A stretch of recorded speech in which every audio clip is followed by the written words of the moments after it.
Comprehensive summary: homosexuality, bisexual tendencies, homophobia, and toxic masculinity. Core definitions: homosexuality is a sexual orientation marked by enduring emotional, romantic, or sexual attraction to the same sex. Bisexuality is attraction to more than one gender. It varies in degree, fluidity, and split between romantic versus sexual attraction. Behavior, identity, and attraction don't always align. CDC data shows more people report same-sex behavior than identify as bi or gay. Homophobia is antipathy or aversion towards same-sex attraction. Biphobia is its counterpart aimed at bisexuality. Toxic masculinity is not all masculinity. It's a specific cultural script that defines manhood through dominance, emotional suppression, aggression, and rejection of anything coded as feminine or gay. Examples: boys don't cry, using slurs to police other men, tying self-worth to sexual conquest. The toxic masculinity factor: how it functions. Toxic masculinity treats manhood as a status that must be constantly proven by rejecting the unmanly. This creates several interlocking mechanisms. 1. Surveillance and fixation. To enforce, not gay, men must monitor other men's voices, mannerisms, friendships, and desires. That hyper-awareness is a form of intimacy. The system requires studying the very category it condemns, producing an obsessive focus on gay and bi males. The line between making sure you're not gay and being preoccupied with you blurs.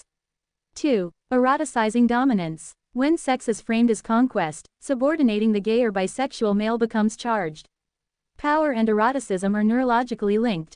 Hazing, bullying, and violence aimed at non-conforming males often mimic sexual aggression, even among men who identify as straight.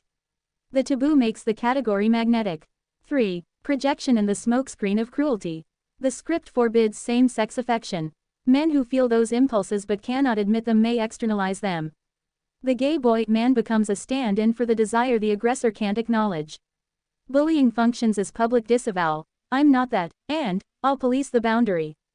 This is reaction formation. Research using implicit association tests finds a subset of highly homophobic men show same-sex attraction they don't consciously endorse.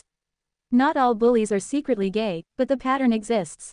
The cruelty becomes a smokescreen that earns status, reduces anxiety, and gives plausible deniability. 4. Boundary anxiety and category panic.